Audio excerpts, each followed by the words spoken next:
आज है 24 फरवरी 2024 दिन शनिवार। नमस्कार, सुप्रभात। न्यूज छत्तीसगढ़ में आपका बहुत बहुत स्वागत है। इससे पहले आप छत्तीसगढ़ के कौन से जिले से न्यूज को देख रहे हैं, कमेंट में हमें जरूर बताइए। साथ ही डेली अपडेट रहने के लिए चैनल को सब्सक्राइब जरूर करें। छत्तीसगढ़ के कई जिलों में होगा नई सड़कों का निर्माण। छत्तीसगढ़ के कई जिलों की सड़कों का हाल अब सुधरेगा। इसके साथ ही नाला सड़क चौड़ीकरण जैसे कई कार्य किए जाएंगे। राज्य शासन के लोक निर्माण विभाग ने सड़कों के निर्माण के लिए 36.61 करोड़ रुपए की मंजूरी दी। इसमें मुंगेली, रायगढ़, राजनांदगांव, रायपुर, जशपुर, बस्तर और सूरजपुर जिले में विभिन्न सड़कों के निर्माण किया जाएगा। उप मुख्यमंत्री अरुण साव के अनुमोदन के बाद विभाग ने 18 कार्यों के लिए कुल 39 करोड़ 58 लाख 99 हजार रुपए की प्रशासकीय स्वीकृति प्रदान की है। छत्तीसगढ़ के कई जिलों में बारिश की संभावना। छत्तीसगढ़ में एक बार फिर से मौसम का मिजाज बदलने वाला है। पश्चिमी विक्षोभ के प्रभाव से प्रदेश में हल्की मध्यम बारिश होने की संभावना है। आज 24 से 26 फरवरी तक प्रदेश के कई जगहों पर बारिश की संभावना जताई जा रही है। मौसम विभाग के अनुसार एक चक्रवाती परिसंचरण उत्तरी छत्तीसगढ़ के ऊपर समुद्र तल से 0.9 किलोमीटर ऊपर में स्थित है।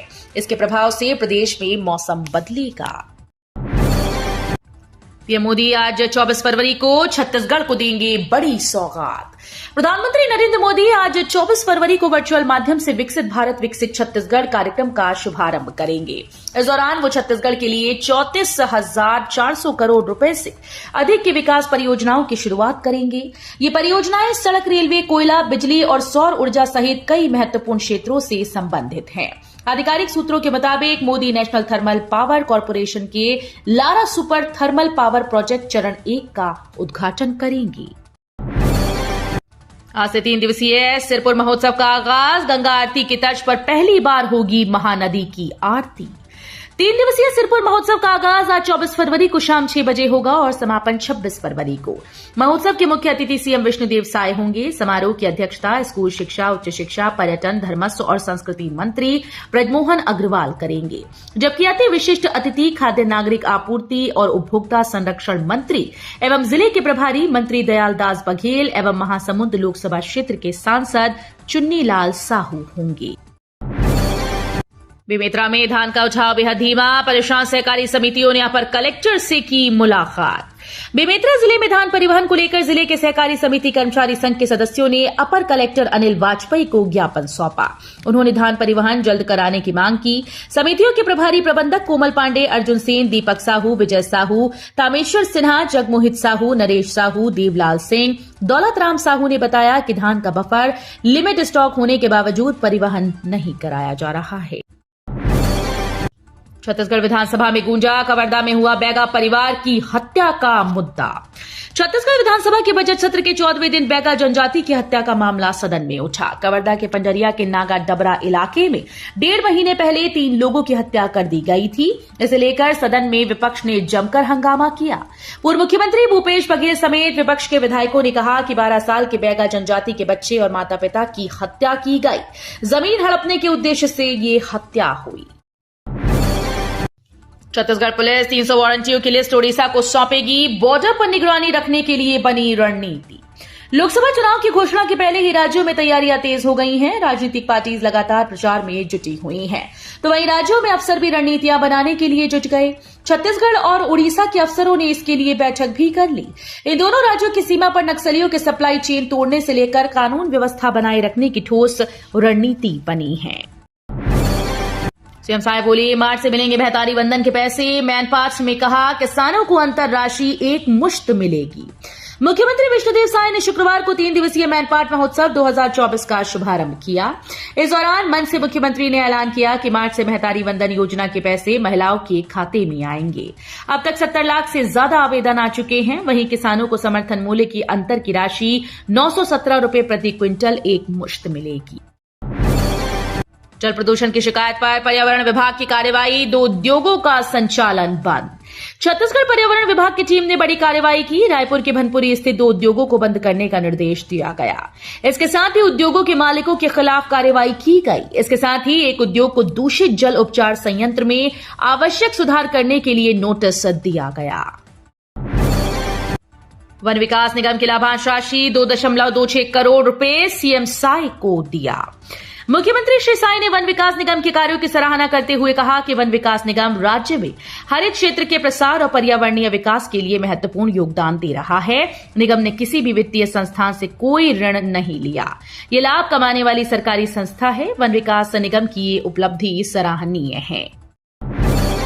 जीएसटी की बड़ी कार्रवाई। छत्तीसगढ़ के 3 आयरन स्टील कारोबारियों के यहां पकड़ी गई 6.75 करोड़ रुपए की चोरी।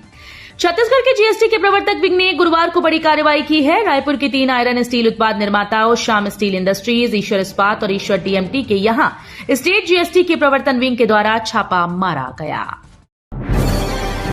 अब कबीर धर्मनगर के नाम से जाना जाएगा दामाखेड़ा। सीएम साय ने कबीर संत समागम में की घोषणा। माघ पूर्णिमा के अवसर पर बलौदा बाजार के दामाखेड़ा में आयोजित होने वाले विश्व प्रसिद्ध सद्गुरु कबीर संत समागम दामाखेड़ा मेला में छत्तीसगढ़ के मुख्यमंत्री विष्णुदेव साय ने बड़ी घोषणा की है। मुख्यमंत्री साय ने माघ मेला में दामाखेड़ा का नाम कबीर धर्मनगर दामाखेड़ा करने की घोषणा की। छत्तीसगढ़ पुलिस विभाग में बंपर भर्ती। 5,967 पदों के लिए आए 4 लाख आवेदन। छत्तीसगढ़ में पुलिस विभाग के लिए आरक्षक पदों पर भर्ती के लिए आवेदन की प्रक्रिया जारी है। 5,967 पदों पर होने वाली भर्ती के लिए लगातार आवेदन लिए जा रहे हैं। इन पदों पर 6 मार्च तक आवेदन लिए जाएंगे। अब तक पुलिस विभाग में इस भर्ती को लेकर 4 लाख से ज्यादा आवेदन आ चुके हैं। वहीं आने वाले दिनों में और भी आवेदन आने की संभावना है। जिले का सबसे बड़ा शासकीय कॉलेज बना शराबियों का अड्डा। शिक्षा व्यवस्था हुई ठप। छत्तीसगढ़ के आदिवासी बाहुल्य जिले गौरेला पेंड्रा मरवाही का सबसे बड़ा कॉलेज इन दिनों शराबियों की पसंदीदा जगह बनी हुई है। पेंड्रा का डॉक्टर भंवर सिंह पोर्ते शासकीय स्नातकोत्तर कॉलेज, जहां करीब 1,000 से अधिक छात्र छात्राएं पढ़ते हैं और करीब 50 साल पुराना जिले का सबसे बड़ा कॉलेज है। यहां छात्र छात्राओं को महाविद्यालय प्रबंधन से काफी शिकायतें हैं, जिसमें सबसे बड़ी शिकायत यह है कि कॉलेज परिसर में बाहरी और कॉलेज के छात्र शराबखोरी करते हैं। नक्सलियों के सामने बीजेपी ने किया सरेंडर। छत्तीसगढ़ कांग्रेस अध्यक्ष दीपक बैज का सीएम विष्णुदेव साय पर हमला। छत्तीसगढ़ के नक्सल प्रभावित बस्तर में गृह मंत्री विजय शर्मा के नक्सलियों से शांति वार्ता की अपील के बाद प्रदेश में राजनीति गर्मा गई है। एक तरफ जहां गृह मंत्री विजय शर्मा ने वीडियो कॉल के जरिए भी नक्सलियों से इस समस्या का हल निकालने के लिए सरकार से बात करने की अपील की, वहीं दूसरी तरफ नक्सलियों ने एक प्रेस नोट जारी कर अपनी कुछ शर्तों को रखकर शांति वार्ता के लिए हामी भर दी है। बस्तर में 6 और 7 मार्च को होगा चित्रकोट महोत्सव। सुबह खेलकूद और शाम को सांस्कृतिक कार्यक्रम। छत्तीसगढ़ के बस्तर में इस साल 6 और 7 मार्च को चित्रकोट महोत्सव का आयोजन किया जाएगा। इस आयोजन के दिन में विभिन्न तरह के खेलकूद होंगे, वहीं शाम के समय सांस्कृतिक कार्यक्रमों का आयोजन किया जाएगा। चित्रकोट महोत्सव को लेकर जगदलपुर कलेक्टर विजय दयाराम के ने बैठक अफसरों की ली। कार्यक्रम को सफल बनाने और सारी व्यवस्था करने के लिए नोडल अधिकारी भी नियुक्त किए गए। अग्निवीर वायुसेना में भर्ती। 443 युवाओं ने किया आवेदन। जिले के युवाओं को मिल रहा निःशुल्क कोचिंग। भारतीय वायुसेना अग्निवीर में भर्ती के लिए लिखित ऑनलाइन परीक्षा सीबीटी मोड के लिए निःशुल्क कोचिंग जिला प्रशासन द्वारा प्रारंभ की गई। कलेक्टर आकाश टिकारा के मार्गदर्शन में जिला रोजगार और मार्गदर्शन केंद्र अधिकारी एमआर जायसवाल के संचालन व्यवस्था में रीजनिंग जनरल, अवरनेश, अंग्रेजी, भौतिक, गणित विषयों की कोचिंग विषय विशेषज्ञों द्वारा ली जा रही है। राजिम कुंभ कल्प का आयोजन आज 24 फरवरी से 8 मार्च तक। ब्रजमोहन अग्रवाल ने मेला स्थल का किया निरीक्षण। देश दुनिया में अपनी अलग पहचान बनाने वाला छत्तीसगढ़ का राजिम कुंभ कल्प इस वर्ष आज 24 फरवरी माघ पूर्णिमा से 8 मार्च महाशिवरात्रि तक आयोजित होगा। छत्तीसगढ़ शासन ने इसे राजिम कुंभ कल्प का नाम दिया है। इस वर्ष राजिम कुंभ कल्प को रामोत्सव के रूप में मनाया जाएगा। इसके लिए राजिम त्रिवेणी संगम में भव्य तैयारियां की जा रही हैं। राजिम कुंभ कल्प की तैयारियों को लेकर धार्मिक न्यास एवं धर्मस्व मंत्री ब्रजमोहन अग्रवाल ने विगत रात्रि मेला स्थल का निरीक्षण किया। खुले में कचरा फेंकने पर नहीं होती कार्यवाही। छत्तीसगढ़ के अंबिकापुर शहर में बदहाल सफाई व्यवस्था के लिए संबंधित क्षेत्र के जिम्मेदार सुपरवाइजर्स के वेतन से अब कटौती होगी। अंबिकापुर नगर निगम के सामान्य सभा की बैठक में यह निर्णय लिया गया है। बैठक में विपक्ष के द्वारा यह आरोप लगाया गया कि नगर निगम में मौजूदा समय में सफाई व्यवस्था बदहाल हो चुकी है। इसके लिए वोट बैंक की राजनीति और सड़क पर कचरा फेंकने वालों को खुली छूट प्रमुख कारण है।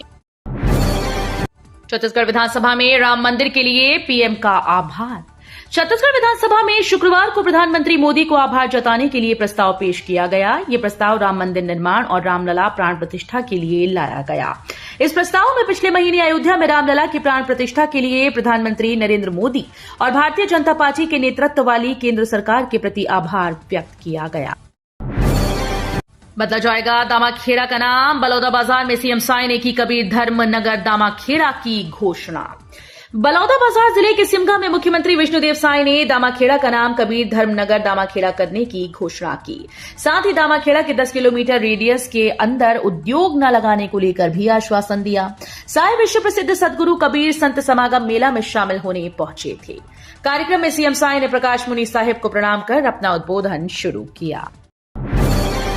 शराब पीकर वाहन चलाने वालों की अब खैर नहीं। एल्कोमीटर लेकर सड़क पर खड़ी कोरबा पुलिस। कोरबा में सड़क हादसों में बढ़ोतरी से चिंतित पुलिस ने वाहन चालकों को लाइन पर लाना तय किया है।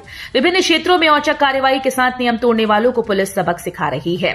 शराब के नशे में मिले चालकों पर धारा 185 के तहत कार्रवाई कर रही है। सड़क सुरक्षा जागरूकता माह की पूर्णता के बाद भी पुलिस अपने नियमित काम में जुटी हुई है। महासमुंद में 3 तस्करों से 16.60 लाख का गांजा जब्त। 2 महाराष्ट्र और 1 यूपी का है तस्कर। महासमुंद जिले में 3 तस्करों के पास से 16.60 लाख का गांजा जब्त किया गया। ये सभी तीनों अंतर्राज्यीय तस्करी को अंजाम दे रहे थे। दूसरे राज्यों से गांजा लाकर जिले में खपाने की कोशिश में थे। फिलहाल तीनों तस्करों के खिलाफ एनडीपीएस एक्ट के तहत मामला दर्ज कर गिरफ्तार कर न्यायिक रिमांड पर भेजा गया है। बलरामपुर में हाथियों के डर से 5 स्कूल हुए बंद। बलरामपुर जिले के वाड्रफ नगर फॉरेस्ट रेंज में बीते गुरुवार की देर रात हाथियों ने ककनेसा गांव में 2 मकानों को तोड़कर क्षतिग्रस्त कर डाला। वहीं अब हाथियों के डर से शिक्षा विभाग के द्वारा आसपास 5 स्कूल को बंद कर छुट्टियां घोषित कर दी गई। बता दें कि बीते 10 दिनों से यहां 3 हाथियों के दल क्षेत्र में लगातार उत्पात मचा रहे हैं। प्रशिक्षु डीएसपी आहूजा को सरकंडा थाने की जिम्मेदारी। बिलासपुर में 6 माह पहले ही आए टीआई का नारायणपुर तबादला। विधानसभा चुनाव के पहले ट्रांसफर पर आए निरीक्षक जेपी गुप्ता का नारायणपुर जिले में तबादला हो गया है। बिलासपुर एसपी रजनेश सिंह ने उन्हें रिलीव कर अब प्रशिक्षु डीएसपी रोशन आहूजा को सरकंडा थाने का प्रभार दिया है। एसपी रजनेश सिंह ने अपने कार्यभार ग्रहण करने के बाद ट्रांसफर पोस्टिंग का पहला आदेश जारी कर दिया। इसके तहत उन्होंने पुलिस मुख्यालय के आदेश पर अमल करते हुए सरकंडा में पदस्थ निरीक्षक जेपी गुप्ता को नारायणपुर जिले के लिए रिलीव कर दिया है।